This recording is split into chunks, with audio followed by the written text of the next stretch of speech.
recording anything. Okay. Good afternoon. Yay! Good afternoon. Welcome to Kansas City, Kansas Public Library in our program, Creating Powerful Resumes and Cover Letters, presented by Karen Silins, the owner of A+ Career and Resume Company. She is a career coach and resume writer in Kansas City area. Karen? All right, so I am not here to sell you anything. I am here to give you information that you can take today and start working on your resume to either create it or make it more effective. That's what I'm here for. Same for your cover letter. You know, these programs shouldn't be about if somebody gets money. That's just my opinion. I do these a lot. I love doing speaking engagements, though a lot of them have gone to, of course, Zoom these days, and I don't mind that either. Now, you should be getting ultimately an email with this handout in it. If you can screenshot it as we go through it, feel free to. But I will tell you that I can also send it to you ultimately if you want to provide email addresses. And mine might get to you a bit quicker. The other thing is that I will follow this, and you can feel free to ask questions as you need to. So one of the first things that people tell me when that they struggle with, or they just don't realize when I see their resume that they send me to look at before I ever talk to them, is dealing with objectives. Or what do we put at the top of our resume after we have our name and our email address and such? Traditional resume objectives, I want to work for a company that loves me and hugs me and gives me a puppy, do not go on there. We stopped doing that in our industry about 15 years ago. And the reason we stopped is because people don't read paragraphs and things like that. They like bullet points and they like, little keyword summaries and things like that. That's what they love, and that's what they'll read. So we give them what they want on the other side. And I regularly check with hiring managers, HR personnel, some of them being my clients, some of them being my friends. And I also check with like temporary services people and headhunters and all of that and ask them, what are you looking for on the resume? And they'll tell me the first thing I need to see at the top is what job are you applying for? So that's a real problem. People won't even put anything at the top, or they'll put a general title up there. Whatever the title is of the job you're applying for, or at least an overarching type, say you're going to a career fair, should be at the top. And it should be in fairly large letters, not in, 10-point font size. I'm talking stick it up there in 20-point font size. So let's say you're going to a career fair and you're like, well, I don't have a specific title, but I'm in sales. Then put sales professional at the top. Bingo. They'll know exactly what you're applying for, and you can talk to them as you go from booth to booth. But for every other job that you're applying for, there's a job title with it. Take that job title, put it at the top of your resume. So for sales, it may be account executive. It might be sales executive. It might be account manager or sales coordinator. There's just a boatload of titles for things out there. And what we do is we use their title because it's a keyword in their applicant tracking system, which we'll talk about. When you communicate your target and then maybe put a keyword summary or 3 bullet points of information that are your most impressive to share with them, people will read it. And I do like to say something that usually people find a little humorous here. You can put a lengthy sentence on something and nobody will read it. If you put a bullet point in front of it, everyone will read it. It's like bullet points are magic, so use them to your advantage. Stay away from general resumes. I think one of the things people run into is I want to apply for lots of different things. Okay, so let's say you like sales, you like marketing, and you're looking at a potential for administrative. All of those are fine. Those are 3 different resumes. You're going to need to create 3 different resumes. Each one will have bullet points maybe reordered. Some bullet points will be in one that won't be in another, but A lot of it will be very similar or the same. And the keywords and key phrases that you choose to emphasize will be different. The title at the top will be different. And however you do the keyword summary at the top, or you have a little set of 3 bullet points or whatever at the top, those will be different based on the type of job you're going after. Because you can't have the same resume for a social media manager as you can for an administrative assistant. They're not the same resume. And people make that mistake all the time and they wonder why they're having trouble.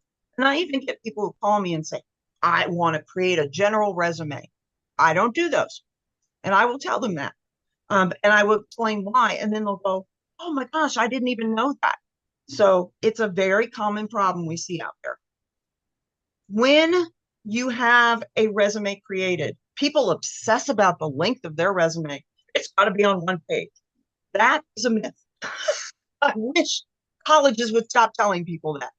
A lot of college graduates who've never really had a job or they just worked at McDonald's, for a couple semesters, they don't necessarily have a 2-page resume. They have a 1-pager. But there are people who go to college who are non-traditional students, actually a lot of them these days, and they have an entire past behind them. They've had other jobs, and those need to be considered in what they're going to create and how they're going to communicate their skills and their abilities and their successes going forward. That's not going to be a 1-page resume. Similarly, you do have college students that have a lot of activities they're involved in. Volunteer work that's exceptionally detailed and work history.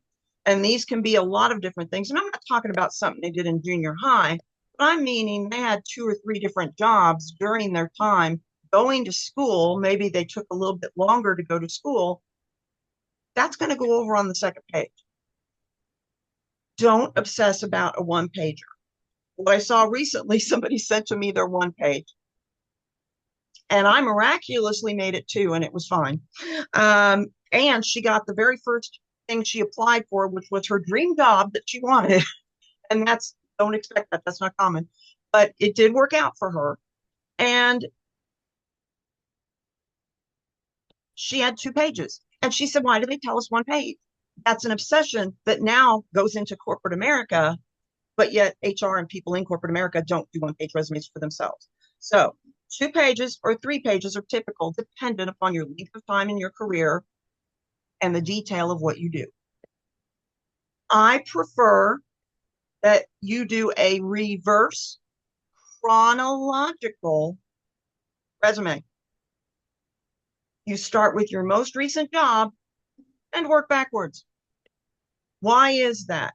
Well, when an applicant tracking system reads your resume, so that's the system when you apply online that's looking at your resume.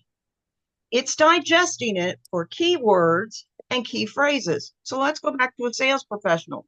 It's going to look for business development, client retention, customer service. It's also, and customer service kind of goes with everything. It's also going to look for things like sales revenues or revenue and profit increases, cost reductions, client relationship management, Salesforce, which is the main CRM that everyone uses. That is the kind of stuff it's going to look for. If you have a good portion of what they're looking for, and they have numbers that they're looking for, percentages of keywords in their systems, you get at least a phone call for a screening interview. That's a huge advantage. So if you try to fit everything on 1 page and you've limited yourself, instead of having 2 pages that's got plenty of white space and is well thought out, you've just lost out on the keywords. So that's another reason to have more than 1 page. Functional resumes don't work in the scanning systems correctly. And there's never going to be a time you're going to attach your resume and see it do anything good. And functional resumes are where you put a whole bunch of bullet points up front but you don't assign it to a company. Instead, at the very bottom of your resume, you put your different jobs and the dates you work there. But the bullet points are all up front. That is not a good way to do things. And the reason is they don't know which job you did what thing with. So, okay, we've got this bullet point on there and it says that we sold $4.5 million worth of da da da da da, which was, 125% of our goal. But they don't know which of the sales jobs it went with. That's a problem. And people do this to disguise things. And HR, hiring managers, they know that. Recruiters know it too. They know that you're hiding something. You're trying to hide a big block of time you weren't working, which is not the kind of problem most people think it is. Or they're trying to de-emphasize some other jobs, or the experience they're trying to really put forth in there is way back in their history. That is a very big problem for a human resource person or a hiring manager, because it's always about what have you done for me lately? And we'll talk about that.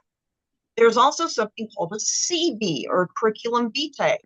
If you're in education, law, or you're in medical, but you're like a doctor who does presentations and all this kind of stuff, that might be an appropriate document combined with the resume format for you.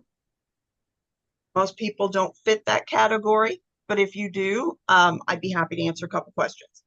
And lastly is what I call a combination resume.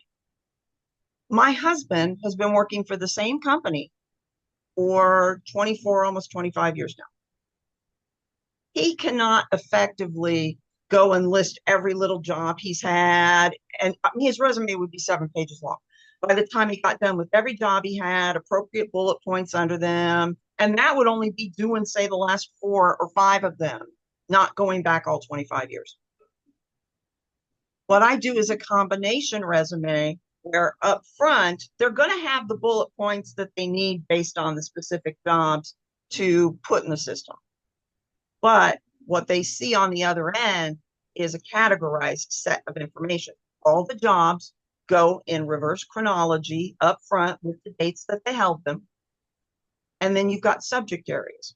So if you're a sales professional and I just did one for one in pharmaceutical, he had business development and he had sales revenue development and client retention as like a subject area. One of his subject areas that he had under there were committee memberships. He was membership all kinds of committees. Another thing he had on there was presentations, so public speaking essentially. And he had document development or things that he created. So he had an entire section that told about that. It's important that they have that kind of information and that they can see it. If they can see that on the other end when they print it out, it makes it a lot easier for them to ask questions in the interview. Though you will be asked almost no matter what system you apply in to go by things in reverse chronology. So I allow for that for my clients as well. Can you use color or graphics in a resume?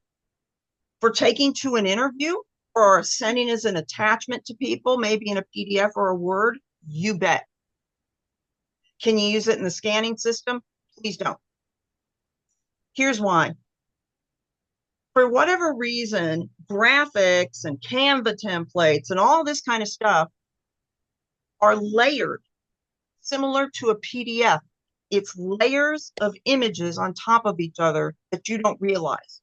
And what's happening is it's blocking the applicant tracking system from seeing a bunch of your information.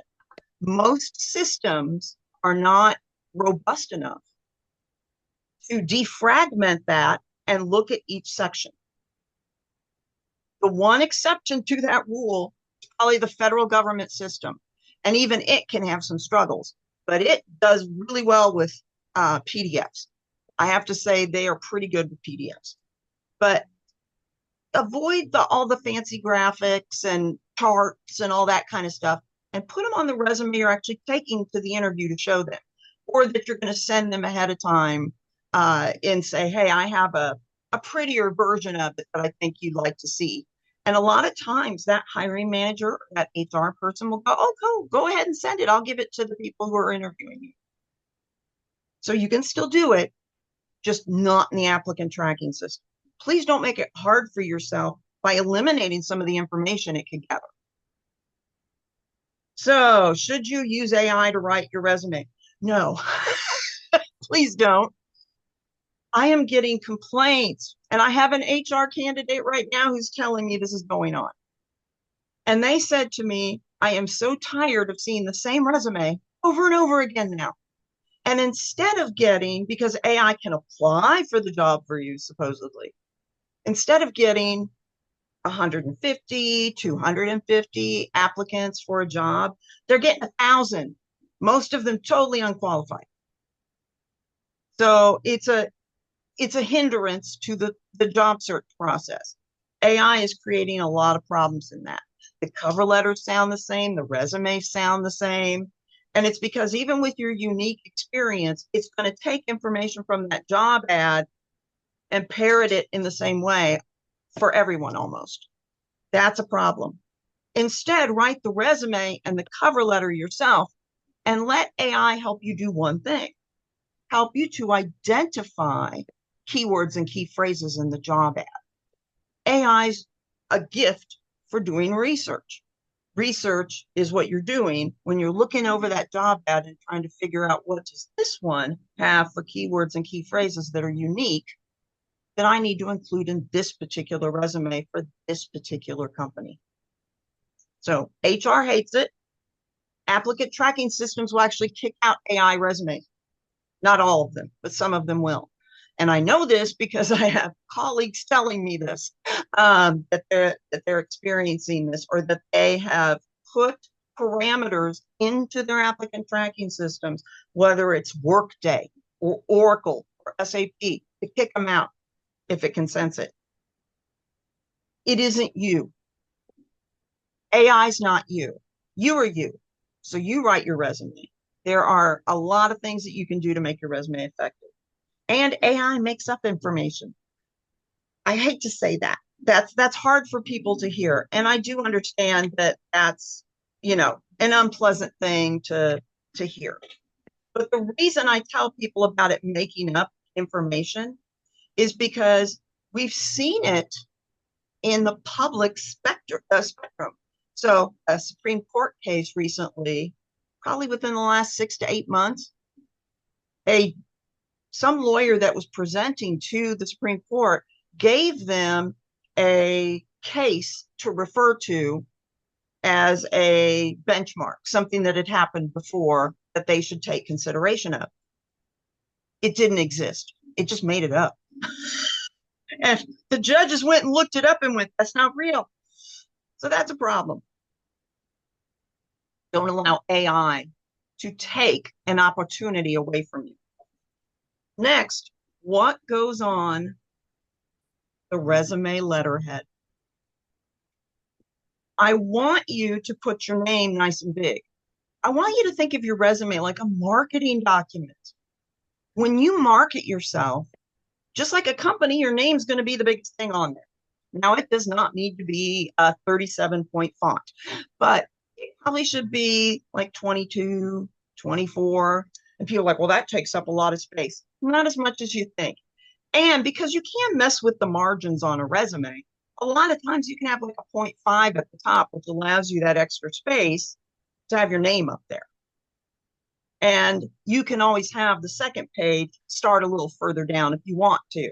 But at first page, if your name's up a little high, no one cares. But it tells them who they're talking to. A lot of people put their name up there real tiny, and that actually is not a good look. Make sure that your name's up there nice and big, and then your phone, a portion of your address, your email address, and your LinkedIn address can be on there. So, home or cell phone. A third of the population still has a traditional landline. What I ask people is, Does your cell phone have your company on it? Meaning that you're a salesperson, use your cell phone all the time. And unfortunately, it answers and says, "Hi, you've reached Dave with ABC Company." I ask pretty regularly certain questions of my friends and colleagues in HR. What do you think of that? And they will tell me you're using company resources to hunt for another job. That's not attractive. People don't think about that. So either get a little track phone and have it just as your job search phone, or, and those track phones are cheap, or maybe you have a home phone, put an appropriate message on it, and you're good. Your message should always be something on your either your cell phone or your home phone that's appropriate. It should be something like, "Hi, you've reached Karen and I'm not available right now. But if you would leave your name, your message, and your phone number, I will get back to you just as soon as possible. Looking forward to talking to you. Have a great day." Boom, you're done. You're out. The reason we do that is so they'll leave a message. They will, when they know they've gotten the right person, leave you a message. On top of it, they're also wanting to make sure that you have the common sense to have a good message on your phone, whether it's a cell or a home phone. You do not have to identify what it is when you put it on there. You just put phone and put the number, okay? It doesn't matter if it's in the area or it's not in the area, because those phone numbers are so mobile now and you can run around all over the country and all over the world with them. It doesn't matter. Address. For most people, I just put city, state, and zip. They're going to ask in the applicant tracking system for you to put all the information in, and that's fine. But you don't necessarily, especially because a lot of people are concerned about privacy, to give your full address on there, unless you want to. If you want to, feel free. But if not, city, state, and zip tells them you live in the area likely that you're going to work in. Email address. Oh, I see some things here. Oh, and I bet Rexel and Don can tell some funny stories that kind of scare you. So here's what I saw at a career fair once. It was the letter, let's see, it was letter C, M, Y, N, P, P, L, R, N, G. See my nipple ring. Yeah. And that was, funny at the time, but also horrifying that somebody would have at a career fair, see my nipple ring as their email address. So I gave them permission to do something I never give people permission to. Just scratch it out very clearly, make sure nobody can ever see it. And then put handwritten their other email address that was appropriate, like John Smith 123 at, Gmail. And so they did that. And I told them, going from booth to booth, make sure that you tell the people that, "Hey, I had an old email on there. I'm so sorry I didn't know that. And I saw it earlier, so I scratched this out. So this is my email that you send stuff to." No one batted an eye at it. They came back afterwards to tell me that. It's important that you show yourself as the professional you are. You don't need to have something that has a company name on it. That's not appropriate unless you're, a company marketing to another company. But you do want an email that looks good. If you're in doubt and you're trying to set up something extra that can work for you in a job search, go to Gmail, get you a Gmail, because it's free. And what you're going to do is use your name, and you can use an underscore in between your first and last name and see if you can get it. The more unusual your name, the more likely you are to get it. Or you can, let's say you got an MBA. You can use your name with the letters MBA after it. You can switch the first and last name, or you can use the last four numbers in your phone number, whatever, with your name, but use your name. LinkedIn address. Something I try to explain to people is when you put your LinkedIn address on your resume, which is fine, you don't want to put the one on it with the URL that's like Silins underscore Karen 12 ABC 99923.10, whatever. It doesn't work. It's like, don't they know that they can change that? And you will be shocked how often you can get your name and something that's literally your name, or your name with your middle initial, or your name with an underscore in between, and that's it. On your profile page, not your home page on LinkedIn, on your profile page, over to the right-hand side, where from your picture and your initial stuff that they see on there, it will say how you appear to others or visibility, and change your URL. Go click on that and go play with your URL and change it.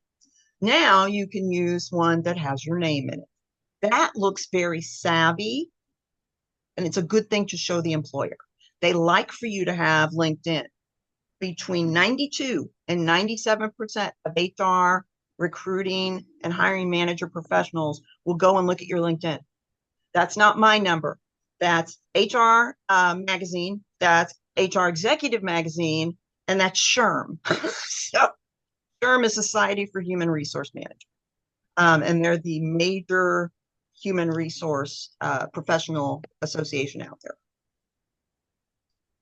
All of that extra information after your name can be in like font size 10, font size 11. It can be small. So you don't have to worry about having that be a big set of information. Next, what should a resume include?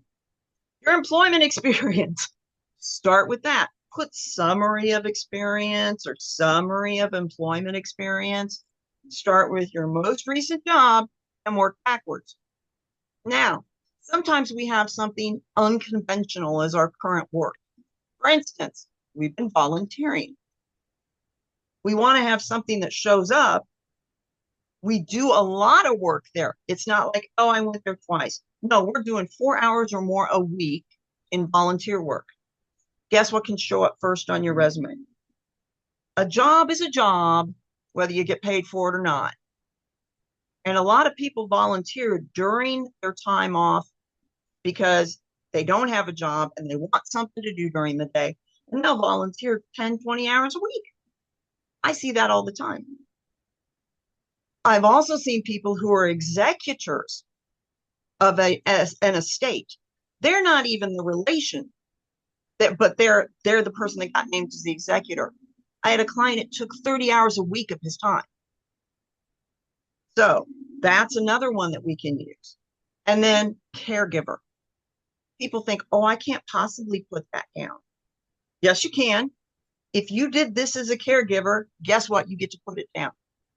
If you took them to all their appointments, if you helped them pay their bills, you cooked for them, you made sure that their stuff was cleaned up, you made arrangements for all their medical appointments, and you also maybe took care of their medications, you gave them their medications, all that kind of stuff.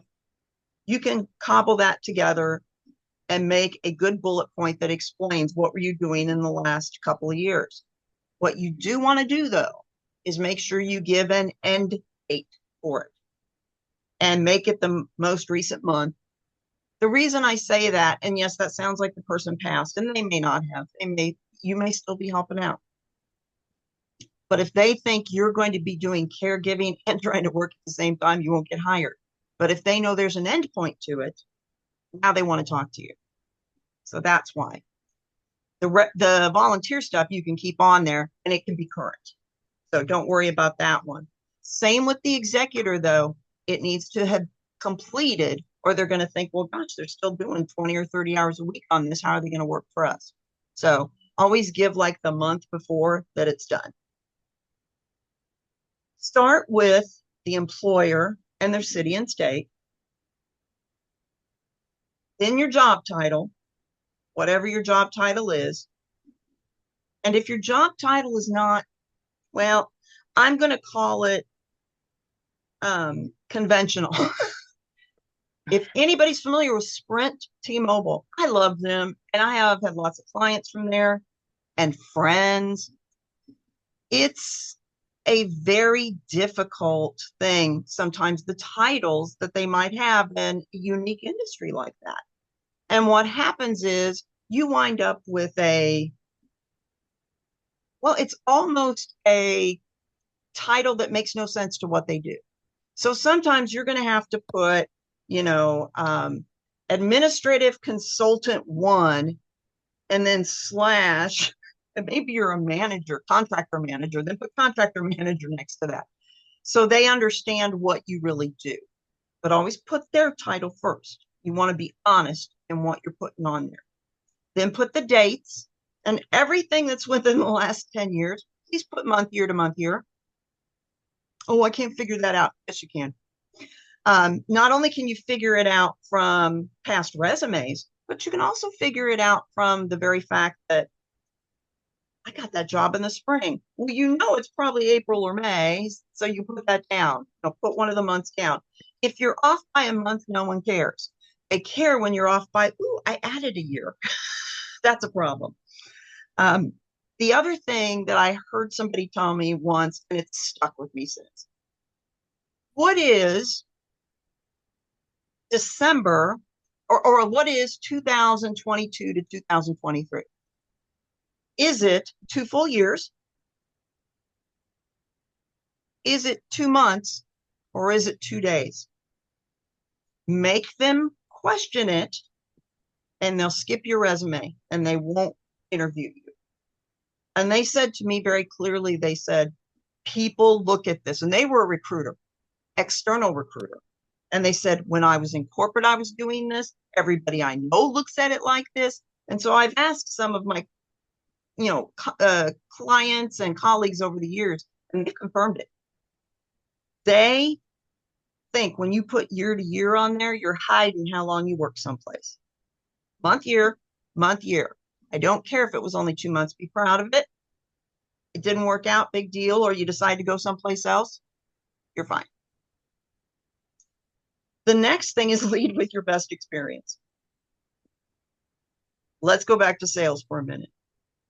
So a salesperson, a lot of times, I'll see this on all resumes, they will start with the very first bullet point being answered phones. I don't know why. Everybody likes that one. They don't even put what they're answering phones for. They just put answered phones, which is kind of funny. But what we want to do is the bullet point for sold 4.5 million widgets to Fortune 500 companies throughout the United States, resulting in whatever. Oh no, that's the 4th or 5th bullet point down. Shouldn't that be one of the first bullet points? Shouldn't they see that up front? That's important. Lead with your best experience, companies that you've worked with. There's something, you can't give away companies and stuff. They're publicly traded.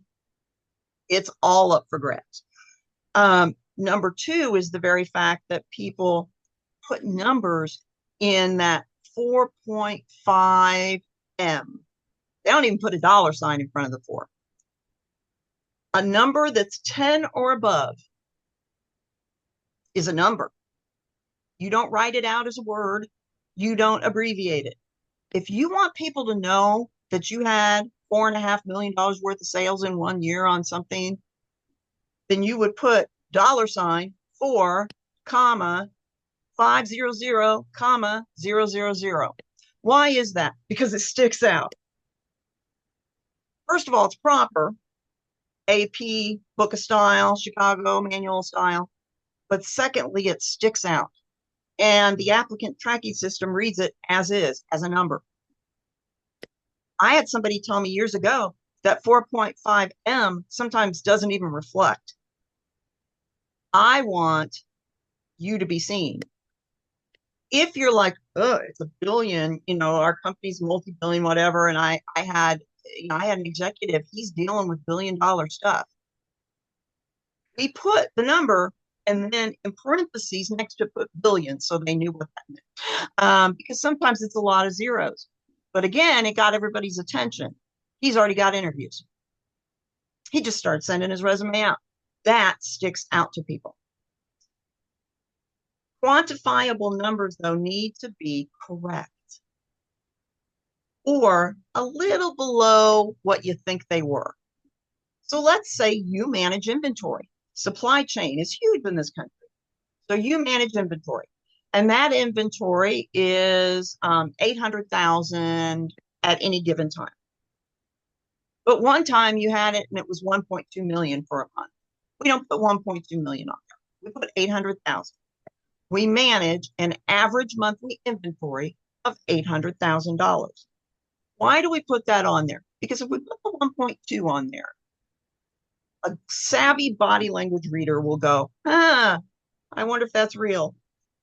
But if we put the 800,000 on there, they're like, oh, they feel confident with that number. I think they're telling the truth. I know that our two career counselors here can tell you one of the things that you run into in resume writing is people lying. The number one thing they'll lie about, I know this sounds silly, is their education. They'll say they have a degree when they don't, which is really easy to check. Number two, they'll lie about what they did at their workplace for the dates they worked. Then they'll lie about certifications and stuff. So people do, they lie on their resume. Why not feel like everything I told them was truthful? I actually underestimated a little bit. I think it was 800, but let's put 750. It'll make me feel better. And then when you give that number, you give it with confidence. They know you're telling the truth. That's a big deal. Names, company names, or let's say you're in marketing or you are in a public relations type of job. You may give people names on there. Maybe you worked with Patrick Mahomes or you worked with Salvador Perez. Well, I'd be putting that on my resume. I think that would be important. And I know it sounds silly, but sometimes people interview you for the weirdest reasons. And if they see those names on your resume, that can actually be a reason for them to invite you for an interview. And I've had clients tell me before, they know that's exactly why the person interviewed them. Then there's company names. And again, I would not hesitate to put them on as long as you're not giving away state secrets. And if it's publicly traded, you are not. Next, did you create systems, forms, policies, and procedures? Think about it this way. Manuals, and this could be co-created. Did you co-create a 100-page manual for the employees? Well, then there's going to be a bullet point on your resume that says co-authored, co-wrote, co-created, 100 plus page, because it usually isn't right at 100, plus page employee manual with consistent updating. Bingo, you got a bullet point on your resume now. Who doesn't want to know that an employee can write well? That's a big problem today because everybody thinks Chat GPT is going to write for you. No, you can write. You don't need a bunch of help. And co-creating is just fine. You might also have made tips sheets, job descriptions, financial reporting. All of those are things that you develop or create that can be used on your resume. And if you're doing financial reporting, I would definitely recommend that if it's through Microsoft Excel, you can say, develop spreadsheet or Microsoft Excel spreadsheet, and then tell what it was for. It's a keyword. Microsoft Excel is in their stuff, and we'll talk about when we get to technical profile. Please don't just put Microsoft Office. Put that and put programs because Microsoft Office is from 4 to over 12 programs. So don't make them guess. Did you instruct any training courses at work? Did you write content for them? A lot of times people write things for training. If you're a project manager, you've probably written training or coordinated in the writing of it with the training and development department. If you're in training and development, if you're a manager that got told, hey, you're volunteered to give this training, that happens a lot. I want to know what you created for it. Was it just a PowerPoint, which is perfectly good, and another keyword to get in there? Was it something like participant handouts? Did you do it on Zoom or WebEx or Teams? How many people attended? If it was over 10, get it on there. Number one thing people are afraid of every year when they do the surveys is public speaking. You may not like it, but if you're okay doing it, it's a big deal to companies. That doesn't mean they're going to give you all their public speaking opportunities, but it does mean it could be a difference for you to get that interview or get that job because you have a comfort level doing it, even if it's not something you care for that much. Those little added extras, creating material, creating training or delivering training, even if you didn't create it, are things that get you hired because you're worth more to them. You're more valuable to them, and value added gets you a job. Then there's bulleted points. Please, please, please, please, please do your stuff in bullet points. Don't write 14 paragraphs for them to look at or just one giant paragraph. They're not going to read it. And even if it's a giant paragraph, if you put a bullet point in front of it, they're still not going to read it. Give them bullet points and start each bullet point with action words. Create, develop, manage, implement, execute. Be careful how you use that one. You can also use design, formulate, craft, cultivate. All of those work, and be diverse in those that you use. Don't just use manage, manage, manage, manage, manage. There's manage, there's supervise, there's execute, there's administrate, there's oversee. And if it's past tense in a current job, that's okay. And if it's a past job, well, it goes in past tense no matter what. If you lead project meetings, safety meetings, things like that, that's also like a presentation. So I would get that in there. I mean, think about it. If you're a construction manager or you work in manufacturing or warehousing and you're the safety person, even if it's not an official title, but you're the one doing the meetings, you want to reflect that in your resume. Safety is a huge deal. And, the last thing they want is an OSHA. So education, credentials, and licensing. No high school. If you're under 18, feel free to put your high school on. But if you're over 18, we don't put high school on here. College degrees go on here, or going after a college degree. So what happens when you go to the university or college and you don't finish? Welcome to the majority of the population. 28.4%. And this has been true with the last two census results. 28.4% of the population, I believe, has a 4-year degree. But everybody thinks everybody has one. Oh, everybody has a bachelor's but me. No, they don't. Only a small group have a master's, less than 10%.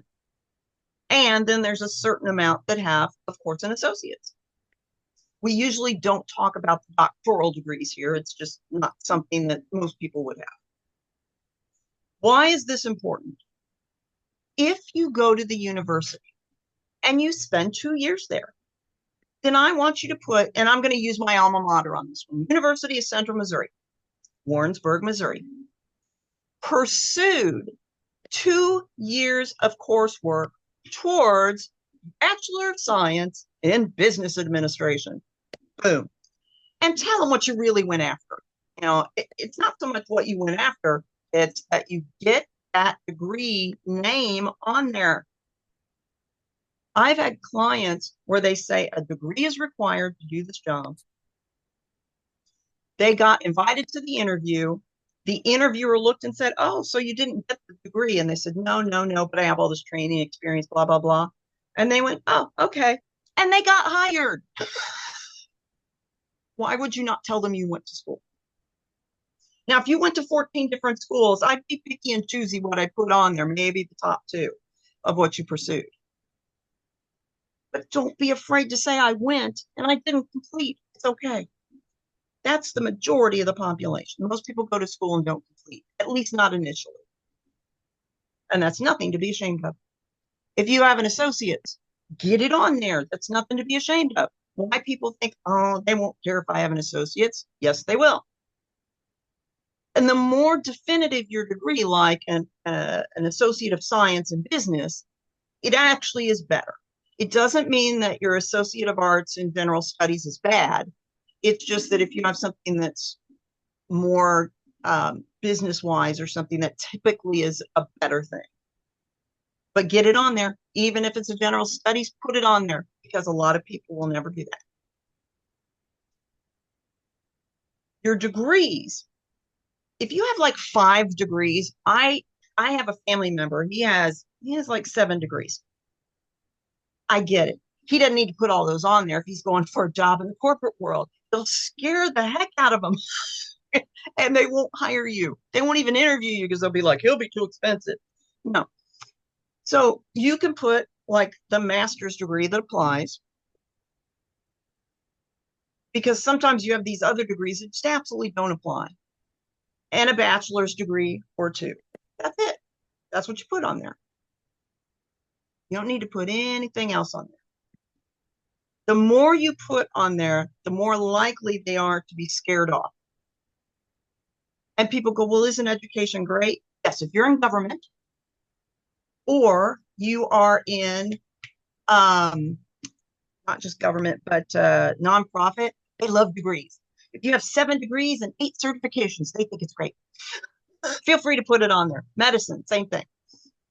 Corporate does not feel that way.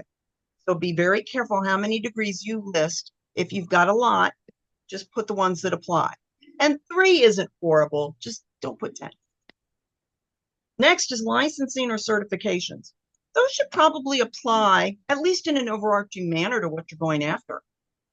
So if you're a sales professional, but you have a project management certification, you should certainly put that on there. In fact, just about any industry would love a project management certification. So some certifications really run the gamut of the world. And you can put them on there for corporate, for government, for the nonprofit, it doesn't matter. But some certifications and some licensing are very specific to something. And if they don't apply at all, and you've got other certifications and licensing, I put it on there. If it's the only one you have, well, then we might just want to say we have one. But make sure it makes sense and they understand what it is. People love to put the abbreviations of things on there. Stop doing that. Write it all out, then put next to it in parentheses what the acronym is. About the only acronyms that you can put on there that people don't need an explanation of are things like OSHA. They know what that is. So other than that, always write out the first time you see something, a certification, acronym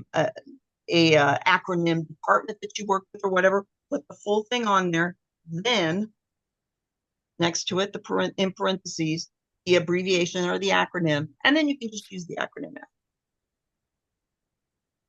Professional development, highly ignored, very important. You have taken coursework a lot of times, internal at the company or external on your own. That probably should be on your resume. That was done, say, in the last 5 years. Your project management class that you took or, seminar you took 15 years ago, you don't remember that. But something that's current, last 5 years, you probably do. Now, we can't list 45 of them on there.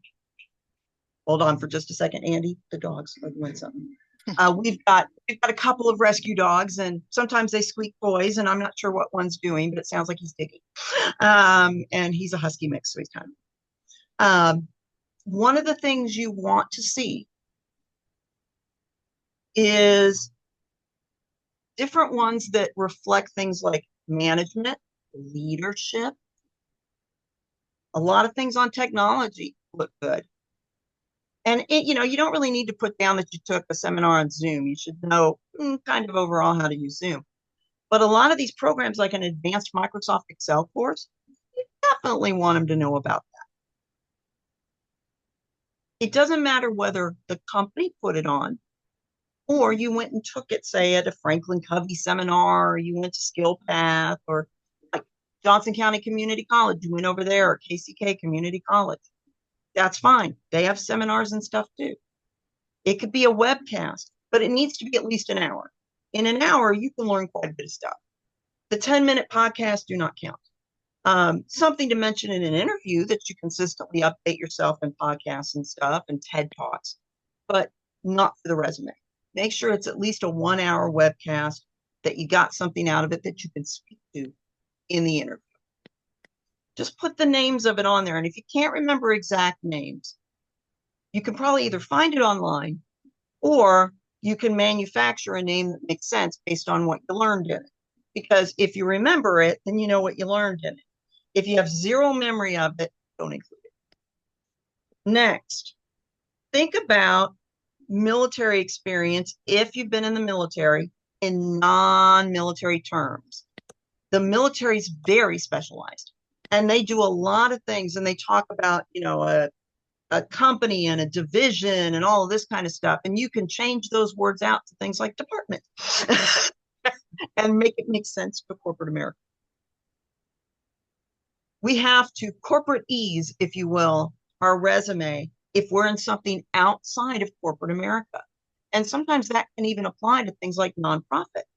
And I'm going to give the library as a for instance. I've had clients who've been library managers, and they work with patrons. So they put patrons and all of that kind of verbiage on their resume, which can't go on there for corporate.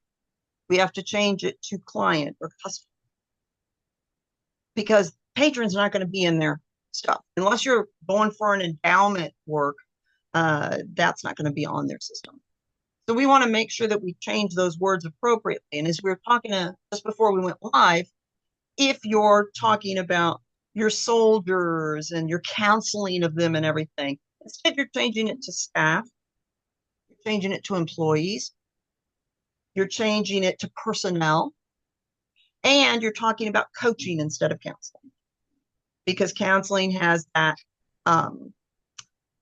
it's a thought process behind it that you're a counselor. You've got a master's in social work or a master's in counseling. So we want to use coaching instead, or mentoring.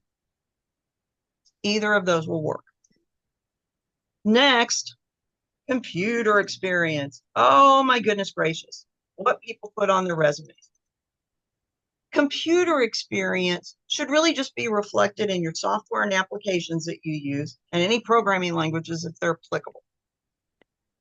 When I say programming languages, usually that applies to 1, programmers, 2, business analysts, 3, data analysts. Why?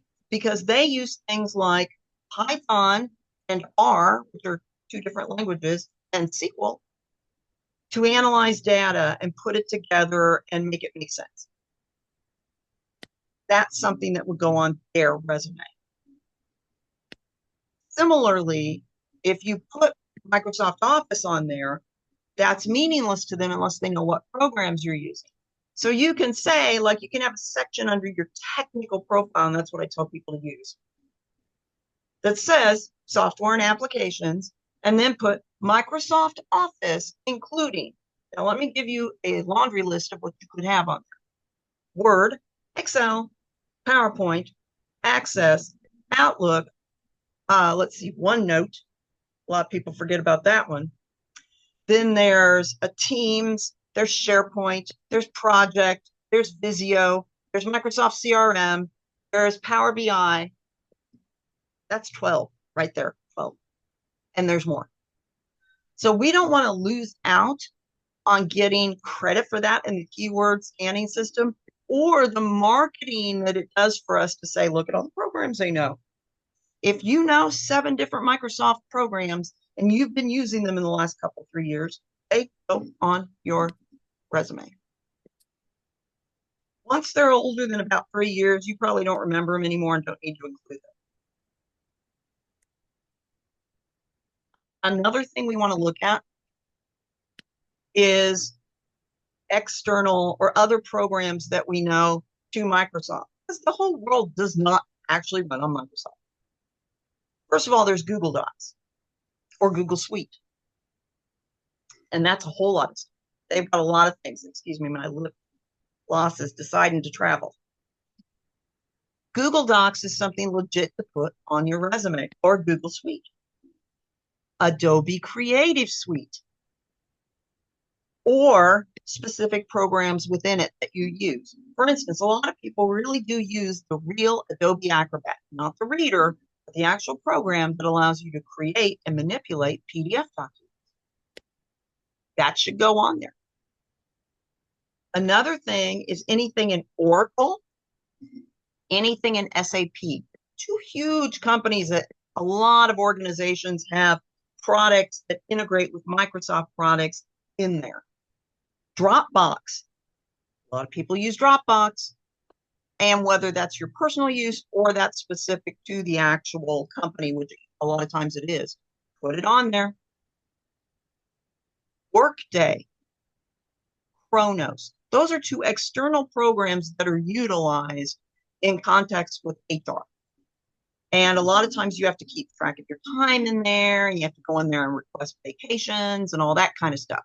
And they're not aligned with Oracle or SAP. Those are their own systems. So go into your resume and tell them, hey, we use Workday. Put Workday on there.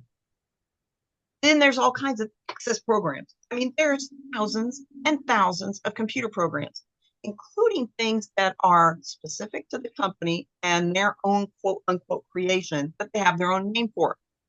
Put them on there. Another company doesn't have to know what they are. That's part of marketing yourself by saying, I have 12 different programs I showcase on my resume that I know how to use. That looks good. As opposed to, I just have Word, Excel, and PowerPoint. Think about the largesse of having a lot of programs on there, even ones that wouldn't necessarily be in their system. Under technical profile, you can also have your language skills. Let's talk a moment about that. Languages they're not all equal. And you don't know them all as well as others sometimes. So we have to be very careful. If the last time you spoke in Spanish to any degree, it's high school, and you're 47 years old, do not put Spanish on your resume. I know that seems funny, but people do it all the time. And I have a client who I've worked with like 3 times now, and he tells me the most hilarious stories about people coming in and saying that they can speak a language, and he speaks fluent Spanish, English, and Portuguese. And they'll come in and they'll say something to him, and he'll say something back to them in Spanish because they'll put Spanish on it. And they can't even understand that he said, hello, how are you? So be very careful with how you put that on your resume. And there's categories. You can say light conversational, which means you can run around in that country with not much problem. And you can say fluent. And you can also be fluent in the written word. That's a specialization that not the average person has, and usually they're native speakers to that language. But that's not a for sure. So if you can both write and speak it fluently, it doesn't matter if it's Urdu or Swahili. Put it down. It looks unique to have languages, and it just kind of puts your resume up there just even a little bit more because you have that extra thing you can bring. And I tell people, don't be afraid because it's a language that's maybe not commonly spoken. Just because it's not Spanish, French, or German, or Italian, or Japanese doesn't mean it doesn't count. And then there's the specialized skills. If you work on cars and you are applying as a certified auto mechanic and you weld, you are much more valuable. You can put on exhaust systems, which there are a lot of dealerships in town. You can't get one put on there. They have to send it out someplace because they don't have anybody who welds. That goes on there if it applies. Don't put things on there just because you want to put them on there, but it can apply. And so anything in manufacturing, anything in the auto industry typically, or sometimes even in, I know this sounds a little unusual, but like traditional supply chain where you're in warehousing, you could fix things because you can weld. That would be something to put on there. Or that you can drive certain equipment and you're certified in it. That can either go under the technical area or it can go under your certifications and licensing. Next is civic involvement. Make sure that it's recent. A lot of people, they put something from, 2005. No, something from now, something from the last 5 to 7 years.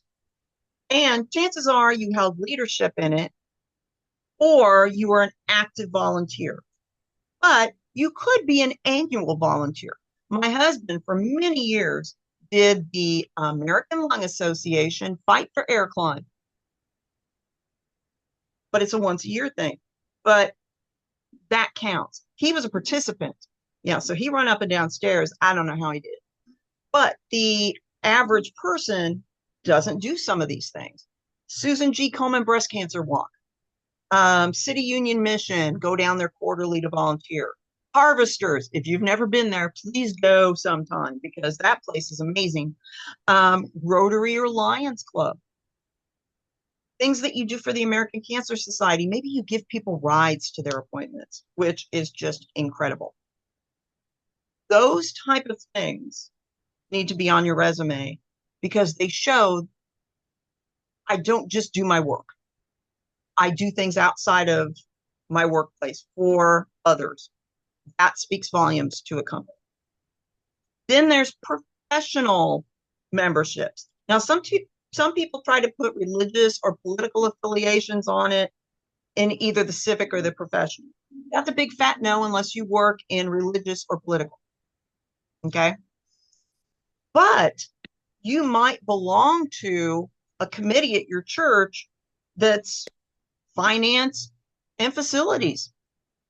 And it doesn't have a name that goes with that. So instead, you acronym the church name. I belong to Calvary Lutheran Church. So I would put CLC, and I actually belong to that committee. And it's parish administration, but we put facilities and finance committee. They're not going to ask about it in the interview, chances are. And if they do, by the time you're in the interview, they don't care. And political, never identify a party unless you're running within and trying to get a job within that party. People just, they lose it sometimes. And I don't want to see anybody have that kind of experience. You can say that you worked for a judge's, campaign or a senatorial campaign. Don't identify it. I know that that shouldn't be the way it is, just like it shouldn't be that you can't say that you're working at the Jewish Community Center or you're doing this or you're doing that. But we want to keep things from being a problem while we still reflect some of the things we do they really are important and they take a lot of our time. So you can do certain things like that. And if it is a religious school and it's a school, like Calvary Lutheran Church and school, yeah, Calvary Lutheran School. You can put that down instead. And that's okay. And you can show what you do there. For whatever reason, you can get away with the schools that have religious names. If you have professional memberships, let people know. So if you're in human resources, Society for Human Resource Professionals. If you're in sales, National Association of Sales Professionals. By the way, if you're in sales or marketing, that is a free association to join. NASP.com. Go there and sign up. And if you're wanting to get into sales, it's also a good one to join. You might have a membership in a couple of the free HR organizations. One, the name says it all, HR.com. And it has free webcasts and conferences that you can attend online. Very good association. Also, HCI.org, which is Human Capital Institute. Another one for marketing and sales, eMarketing Association. Right now, they're allowing people to join for free. Why not take advantage of those things if they apply to what you're doing? And you'll be surprised what you can find online if you do enough searching. Maybe ChatGPT can help you with that, to find associations that really exist that you can go sign up for that don't cost you money or don't cost you much, because some of them are very expensive. Speaking engagements and formally published work. Typically, you're a doctor or you're a lawyer or something. You wrote for a professional journal. I write for Forbes Online because I'm a member of Forbes Coaches Council. That is something that I can say I'm formally published online. I'm also formally published in the National Resume Writers and several other journals. But if it doesn't apply at all, but it still looks really cool, I say put it on there. As long as it's not too long ago. 25 years ago, we probably don't want to include it. One of the things I do on almost every recent college graduate, the young ones, not the ones that are, 50 years old typically, but the younger ones, is I put their papers on there that they did that were bigger papers and presentations.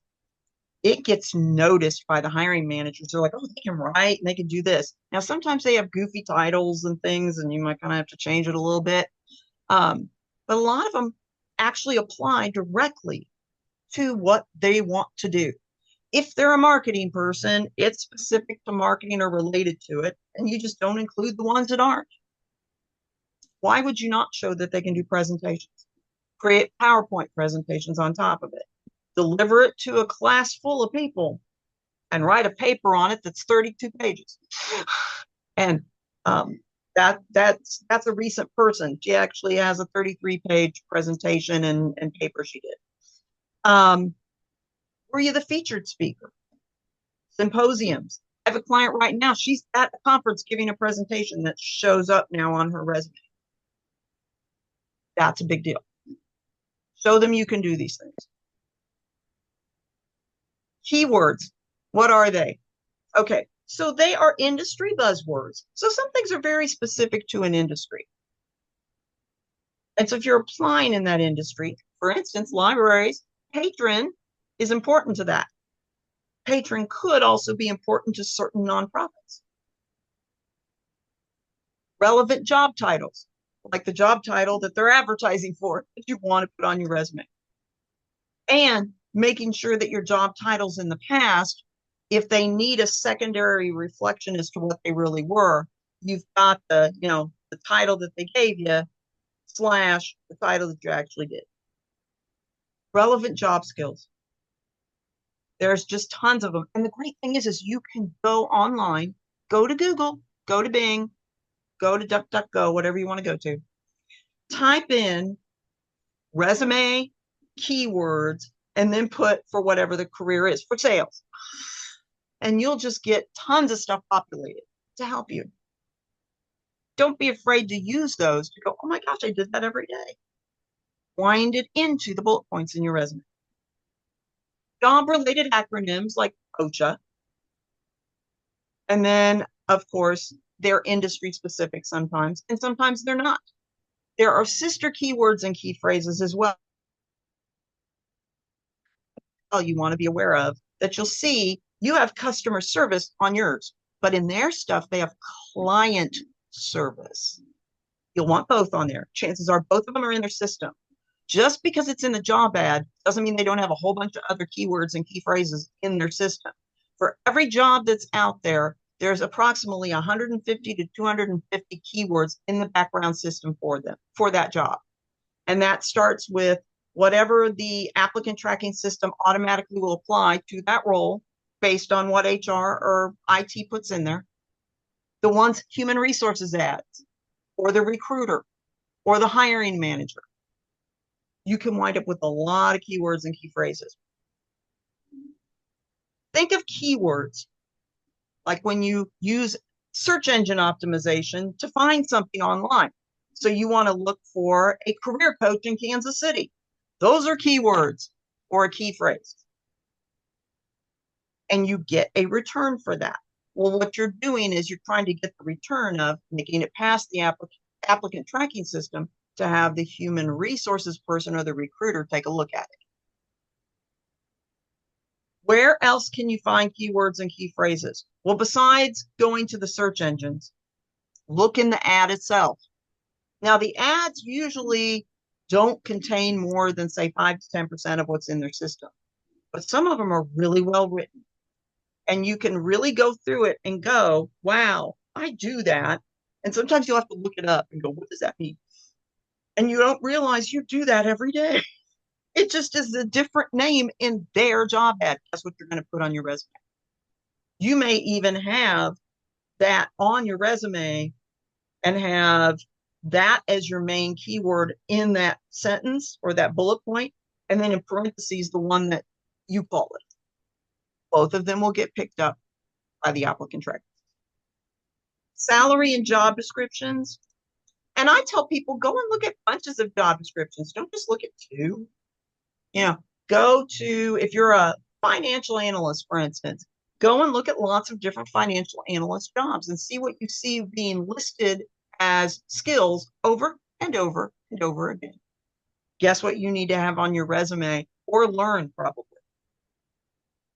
Then there's also Wendy Enelow's 1,500 keywords for $100,000 jobs. Ignore the $100,000. Or best keywords. This is her newer book for resumes, cover letters, and interviews. The libraries have them around town. It's a very good book. You can also reflect specific ways they have keywords on their resume. Some of them will say they're looking for you to have a master's in or a master of business administration. Then that's how you reflect it on your resume if that's what you have. If you use their specific keyword, that's huge. And one of the things you want to do is take your parent resume document, copy and paste it into a new document, and name it for the company you're applying for. Put your name on it, the company name, and maybe even the position. That's what the company expects to see. Each job applied for should have its own resume done for it that's tailored to them.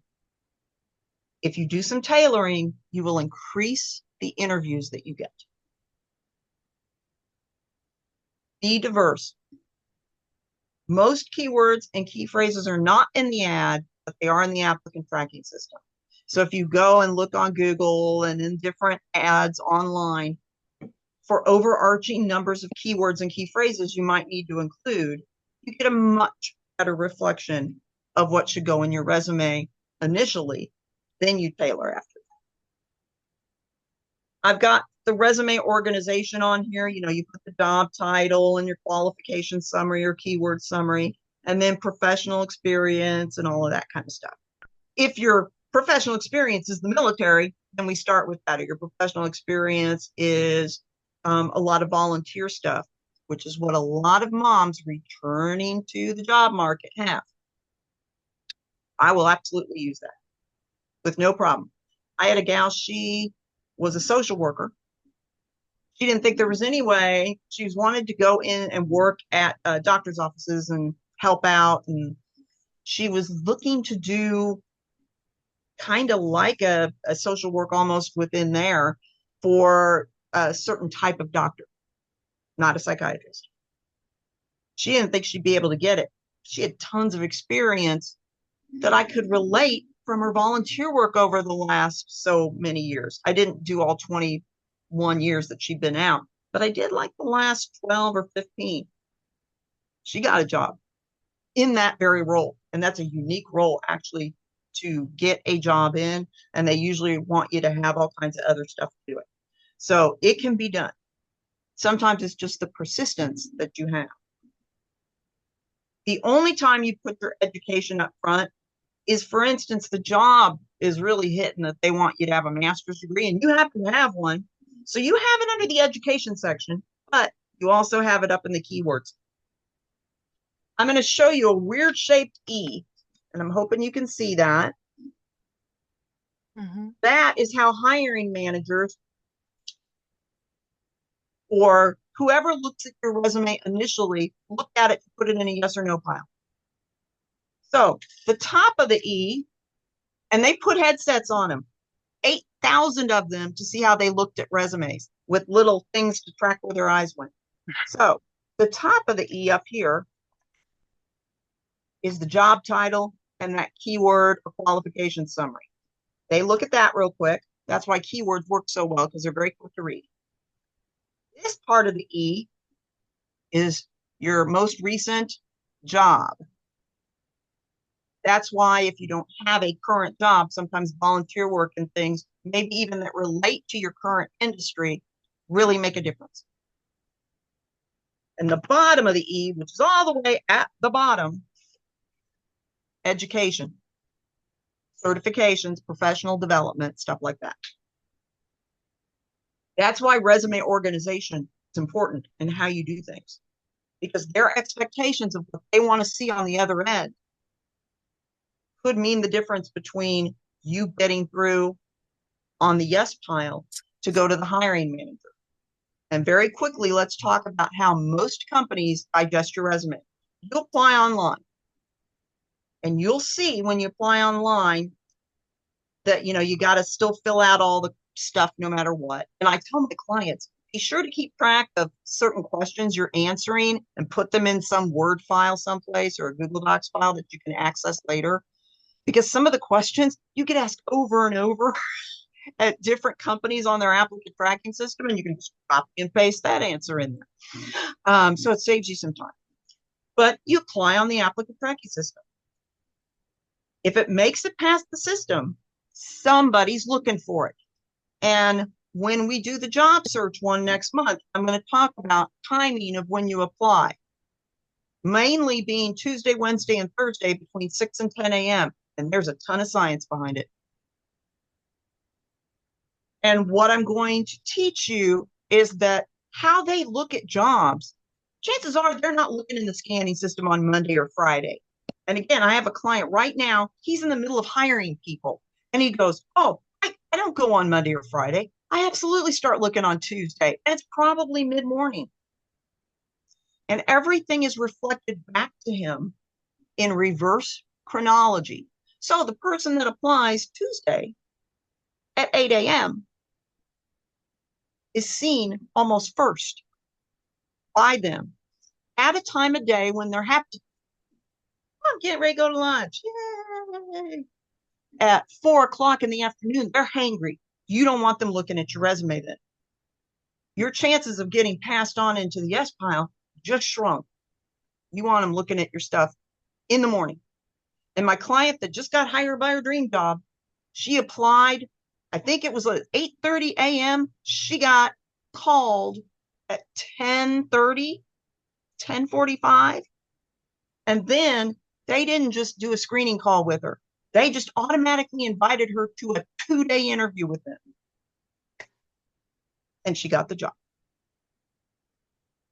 That is how quickly that can work for you. Now, don't expect it will be for your dream job, but you do want to look at it from the standpoint of, why would I not increase my chances? Verbiage on your resume, action words. Every bullet point starts with an action word. Some of them in past tense. Everything that's recent, you can have a mix of past or current tense. That's because you may have wrote something or authored something, but it's not being used anymore. It's just there for people to play with if they want to, but you're not currently doing anything with it. But the fact that you are doing other things daily, those get a current tense, active. So always use action verbs at the beginning of a sentence. And think the thesaurus in Microsoft Word, or go online and get a thesaurus that you can go look at. They're all over online. No pronouns, no personal pronouns in a resume, but you can have them in the cover letter. Personal pronouns of I did this and my and we and them and they and their. No. Essentially, a resume is written without those personal pronouns. And it's a tradition that that's how it's written. And people go, well, I don't like that. Well, but you're still in the use of action verbs showing you're taking action to do something. And it can actually be, resumes can be written, and actually pretty quickly once you get used to doing it, without any personal pronouns, without a problem. Be concise. So you're going to get your resume all done and ready to go. And then you're going to walk away from it for a few hours. And you're going to come back and read it again. You're going to be like, oh, I'm not sure that works on one sentence. So you can change it. Then you walk away from it again, preferably overnight, come back to it the next morning, read it out loud to yourself. That's where you catch syntax errors. Oh my gosh, that doesn't even make sense when I speak it. So you need to change it. And do know that a resume bullet point can be a fragmented sentence and still make sense. That's fine. But if you read it and it doesn't make any sense at all, then you need to revise it so it will. And that's how you also become more concise. You're like, I got extra words in here I don't need. I can actually bring this up a line by eliminating a couple of words. Any additional space you get is a good thing. Next is be specific to things. So again, don't put, these fanciful numbers on things for stuff. When you do that, you take the chance that when you have to actually give information in an interview, you're going to have that look in your eye and uncomfortable body language cues that make you look like you don't know whether that's really true or not. And I'll tell you, you can watch, ironically, politicians do this and go, oh my gosh, and see body language that goes, they're lying. So be very careful, be specific, but if you're in question of it at all, make it just a teeny bit lower of a number, and you'll reflect it well when you interview. And keep it simple. Okay. I like to use big words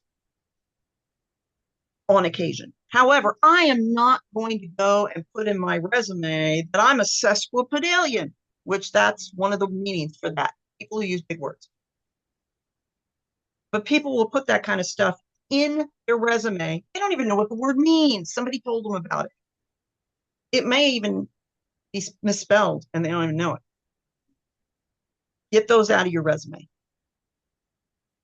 Unless they absolutely apply to that industry and that job, and that's a specific thing that's used in that industry, you do not need to have it in there. Don't get overly fancy in the resume. You don't need to just put big words in there because you think it sounds good. And I've had many a client before I worked with them and I saw that they had some of this stuff in their resume. I asked them about it, and lo and behold, they got caught in an interview with the interviewer going, well, what is that? And it didn't go well. So don't be that person. Another thing that you can do after you read the resume out loud to yourself is read it backwards. If you're worried about spelling, that's a great thing to do. Plus, you want periods at the end of each bullet point. This is not an outline. What you're reading now is an outline. This is a resume. And it is a definitive, descriptive document that gets periods after the bullet points. And when I got my first resume certification, the PhD in English who was looking at it goes, you're one of the only people that I've seen of recent who's put periods after the bullet points. How did you know to do that? And I reflected back to something I learned back in high school. But she goes, that's exceedingly important. And she said, somebody who's just terribly picky and knows this, that could be their reason to eliminate you. Don't allow them to do that. Put that stuff in there. Periods after the bullet points, even if it's a sentence fragment. Common errors in resumes are no focus or job title at the top. I see that constantly. No cover letter. The higher up the person reading your resume, the more likely they're going to skip over that and go read the cover letter. Why? Because they want to see how you write, how you market yourself. They figure a bunch of people have already looked at the resume. Now they want to see how you market yourself. You want a cover letter. And in the applicant tracking system, you can either put it into the area that they mark for cover letter, because some sites give you that option, or where it says any additional information you want to share. Boom, that's where it goes. Typos or grammatical errors. Now, let me tell you something about typos. Reading it backwards, which is laborious, is how you catch typos a lot of times. But invariably, there's something that's mistyped in there. Most people aren't going to catch it. You'll look at your resume 5 years down the road and go, I had 3 misspellings in there and I got 14 interviews. Nobody seemed to care. People don't catch as much as you think, but you still want to be as perfect as you can. And whomever you have read it for you, they need to speak the language well, and they need to be somebody who can really read the resume for context. Overusing the same words. Those are the action verbs I see all the time. Manage, manage, manage, manage, manage, manage, manage. There's lots of words for manage. Please go look them up. Using the words responsible for or duties included. HR hates that.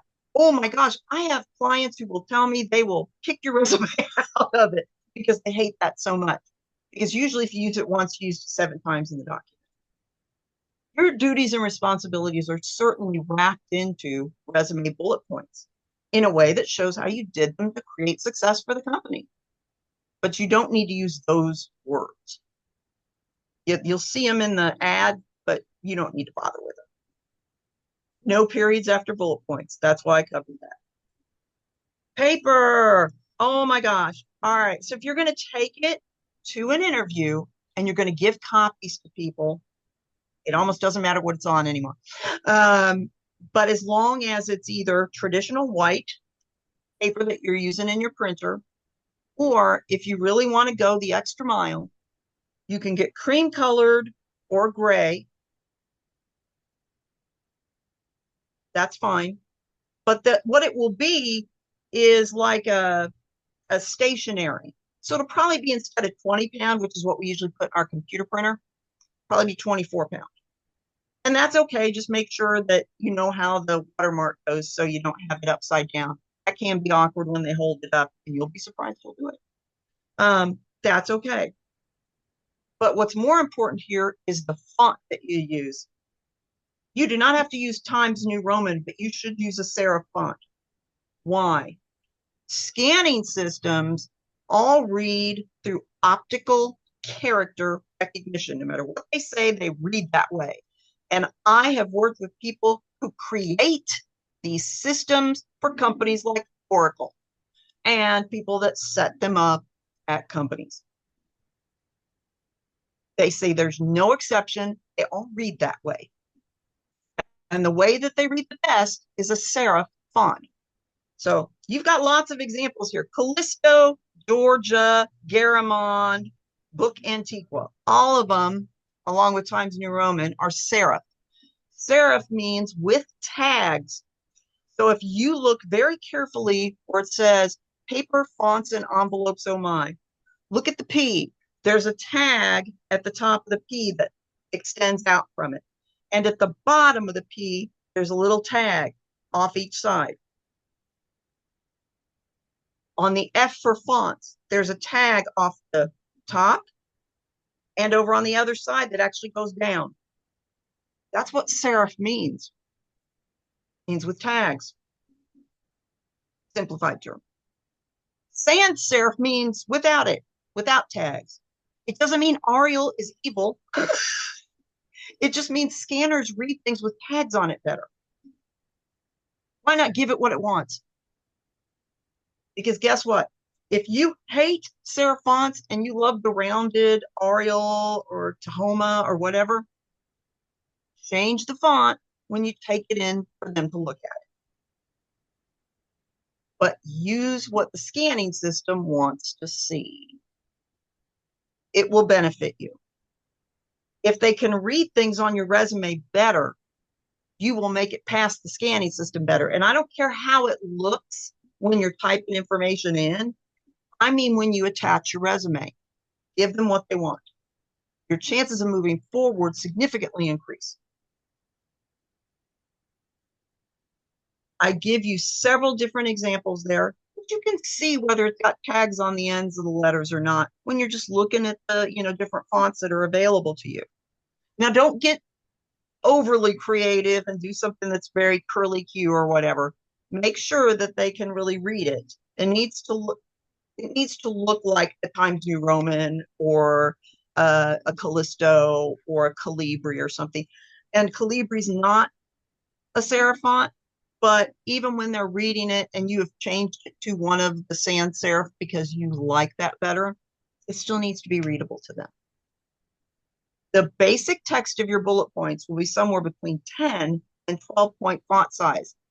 All of those words there, Callisto, Georgia, whatever, are all 13-point font. They're all a different size, aren't they? So Garamond will probably be 12, but Verdana will be 10. So make sure that you are reflective of that if you change the font on your resume. Have some white space. You do not have to cover every portion of that piece of paper with font. In fact, that's bad. Don't make it overwhelm somebody to see it. Don't include the word resume at the top. They know that. That's why they're reading it. Salary history goes on a separate document if they can even ask for it. A lot of times they don't ask for it anymore because it's becoming illegal in a bunch of states, and it should be. They use it to discriminate against you. I'm sorry, that is just wrong. Indecisive or rambling objectives, focus, or title. No general stuff, no long paragraphs of what you want from them. And that's another thing. A lot of hiring managers will say, I get tired of seeing these, I want to work for a company, blah, blah, blah. And they'll say some things about themselves, and then they'll talk about all what they want. That does not go over well. But even if you're doing it in a way that, hey, I'm talking about what I can provide to them, they're only going to read so much. I'd bullet point some things in there and make it easier for them to read it. References go on a separate document, not on that resume. And I cannot emphasize that enough. Don't give them that ahead of time. Some companies will ask for them ahead of time. Alert the people who are your references that they might be called before you've ever gotten an interview. It doesn't happen a lot that they actually call them before then, but every once in a while they do. So you better let them know. And every one of your references, the 3 people who can attest or 4 people that can attest to the work that you've done, had better know they're being used right now. Don't use somebody that you used 2 years ago and make them get a surprise phone call. That may not go well for you. Okay.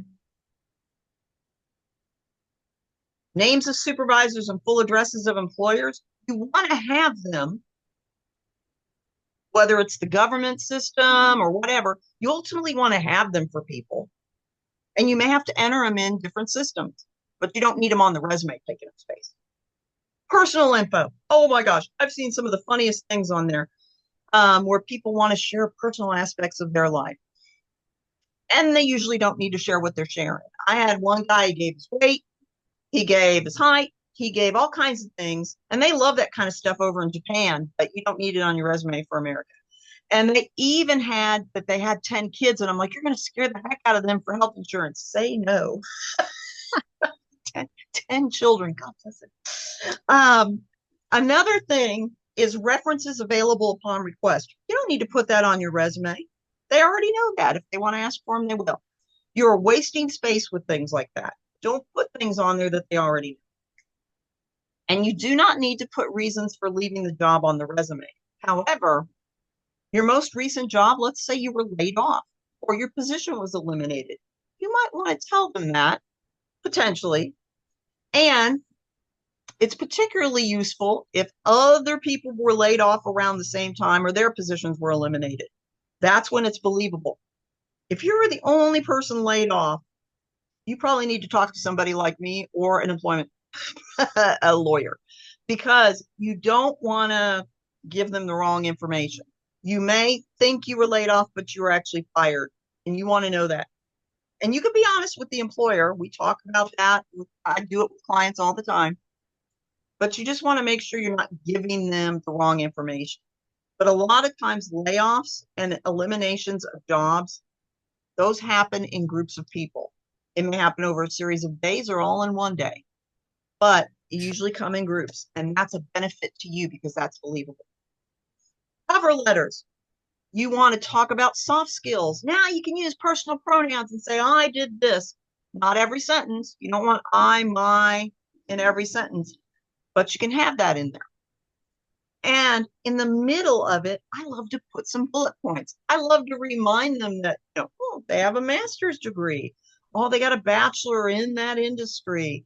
Oh, they did this that was fabulous and they sold this much stuff and things like that.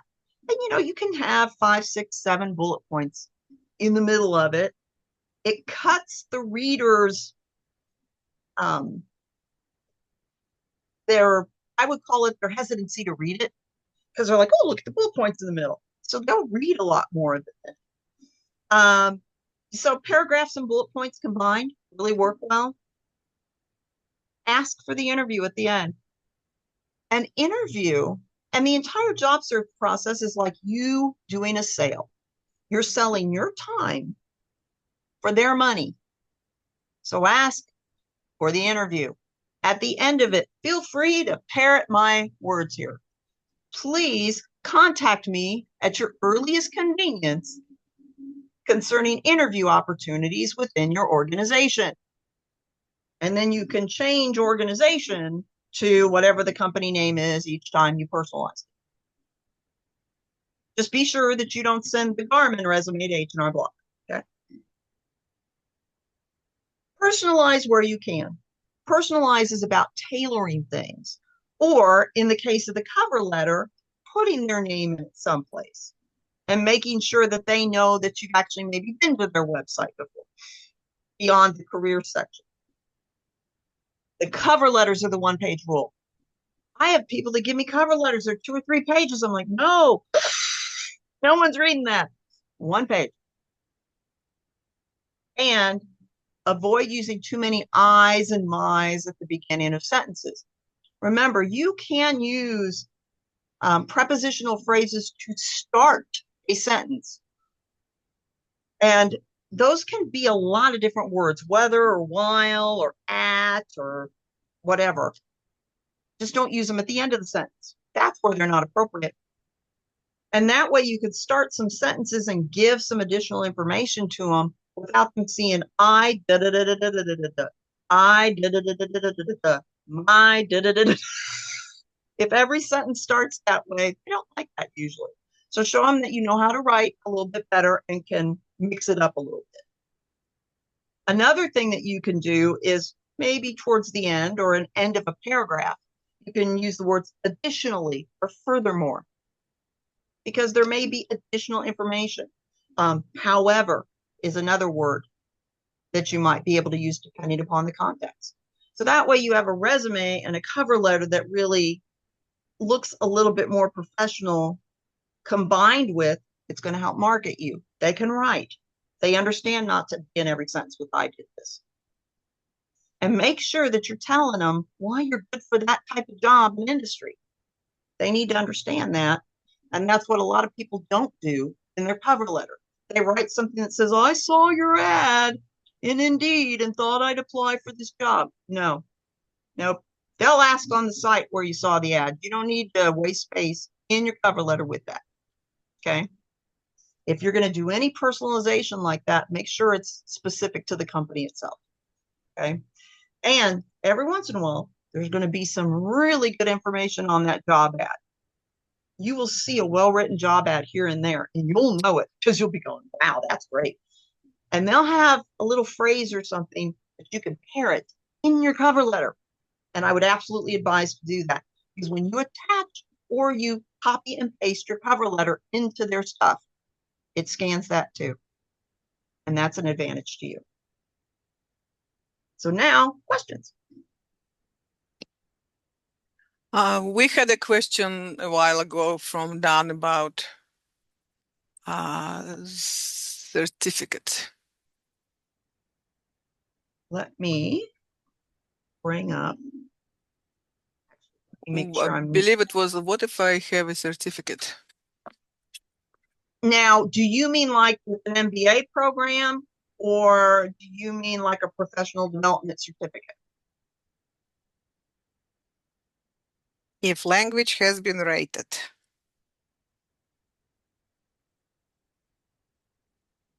Proficiency. Oh, and who would have rated it? I would be curious about that. Who would have rated the language proficiency? college or Oh, language school. okay. Oh, yeah, that's not bad to include because let's say you're a native Spanish speaker, but you went and learned a lot more in the English than an average person would do coming over here. Then you can reflect that and say, hey, they are rating my proficiency as highly skilled or however they want to rate it. That does say something. Sometimes we run into, and I actually have a coach that I can refer to for people who struggle with how they pronounce things, present themselves, beyond what I work with. But one of her biggest things is people who have, they're non-native speakers of English. And certain countries, depending upon where you are in that country, there may be more trouble with an accent where it's hard to understand people. And getting a proficiency rating like that on a certificate, that looks good. That means somebody's actually tested you to make sure that you understand and you can speak it in a way that's easily understood. So yeah, I would absolutely put that under either under the languages in the technical profile. That would typically be where it would go. Or you could put it underneath the education, professional development, certifications, things like that.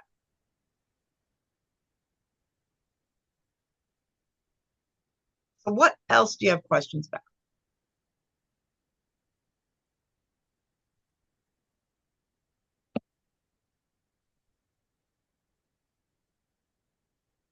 And I think we can have people unmute themselves if they want to and ask away.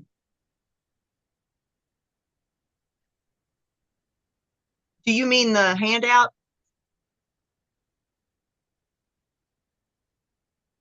Yeah. She's going to send it to you, or I can send it to you if you want to provide an email. In fact, I've got Raxel's email and can send it to her. She can send it to you if that's how you got it. Yeah, I can send to everybody. I have emails. Yeah, that's not, sorry. Usually I do it a couple hours beforehand. And like she said, this is kind of a special situation where their stuff goes through a lot of security parameters, so it doesn't get to everybody quickly. So that's something I know for next time to make sure I send her the handout 2 days ahead of time. Wonderful. Be doing that from now on. I do have a question. Could you repeat this sentence? Please contact me at your earliest convenience. Oh, absolutely. In fact, let me do this.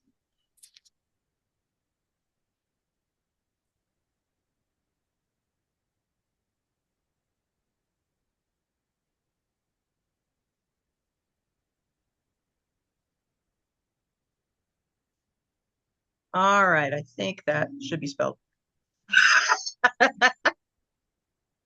Concerning opportunities. Now you can also say interview opportunities if you want to. That's not copyrighted language. And in fact, it was a few years ago, a bunch of us, and this was before COVID, we all wrote a column for something. And a bunch of us, we shared our different verbiage we would use based on the person at the end for that very type of thing. And we're like, copy it all you want because it's not a copyrighted thing. It's, hey, this is stuff that we have no problem if you take it and use it yourself.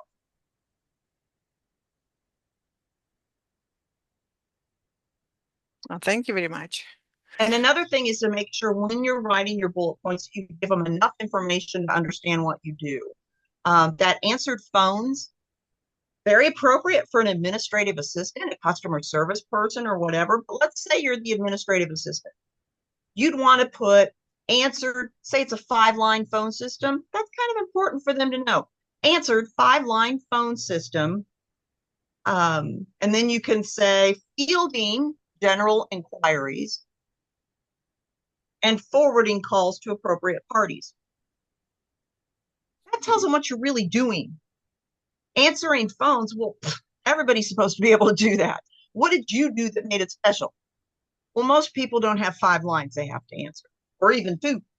So being able to do that, understanding that you can field the general inquiries for them and not have to bother other people about it, and then you know who to send the call to, it's kind of an important thing. Just like talking about what you sold so they understand why it was important. Oh, it was 122% of goal for the year. That kind of stuff that sings to a hiring manager. And sometimes people will say, well, I'm not necessarily going for a sales job. I think I'd still put a couple of numbers in there if you won an award or something, because it does show I've had success in the past. And this will often apply to somebody, say, that they've gotten their bright, shiny new degree and they're 45 years old and they want to go into something different now. Success in the past, especially the recent past, still can apply to showing wherever I am, I give them my best. And companies do like that.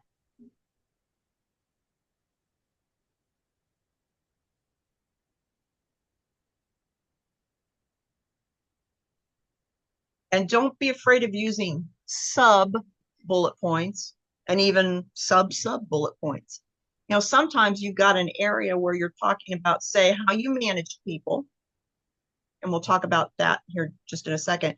But then there's several different things about you did to keep hiring retention and writing an employee manual and all that kind of stuff. And it all kind of relates to the same thing. And you can stick those under there as a sub bullet point, each of them.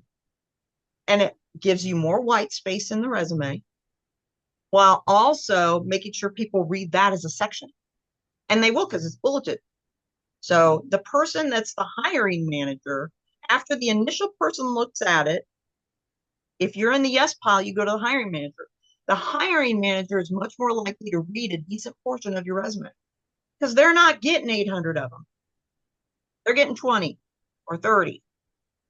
And they're going to take them home a lot of times and look at them or review them on the system. And they're going to read enough to know whether they want to talk to you or not. And that's important. Sometimes they're only getting, say, the top 10. They're definitely going to read your stuff. But management is not all the same. If you're going to talk about managing people, make sure you don't just say managed or supervised 12 employees. If you did training and you did general oversight and you did scheduling, and those three things you put in there. But let me give you just a taste of what you could wind up putting into a management area for somebody that's so keyword rich, it's ridiculous.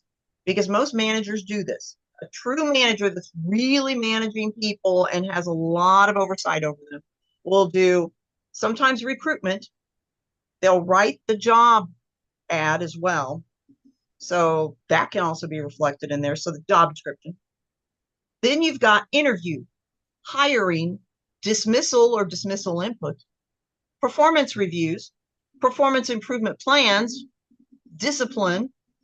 Then you've also got coaching, mentoring, task assignment, scheduling, 90-day performance. What did my client call it recently? He does a 90-day, 90-day onboarding, which is a fabulous little program he's going to tell every company that he can do for them, or just onboarding.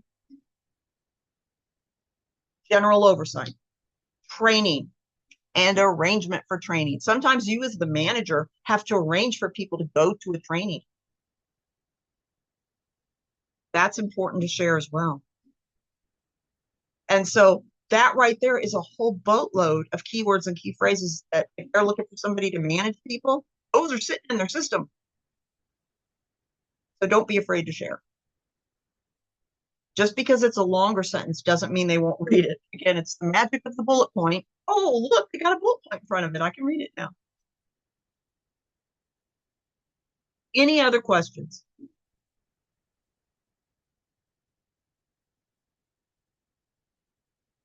Well, I appreciate all of you coming the day after the election where we probably all stayed up till 12 and didn't get as much sleep last night. So thank you for attending, and I hope you got a lot out of it.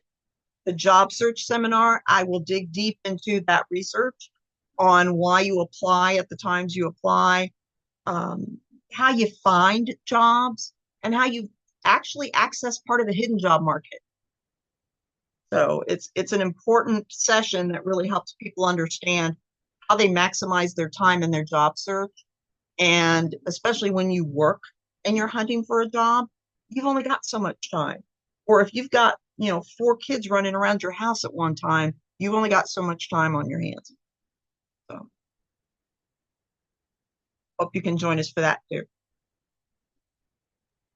Yes, please attend our seminar on job search next month, December the 4th at 1 o'clock on Zoom.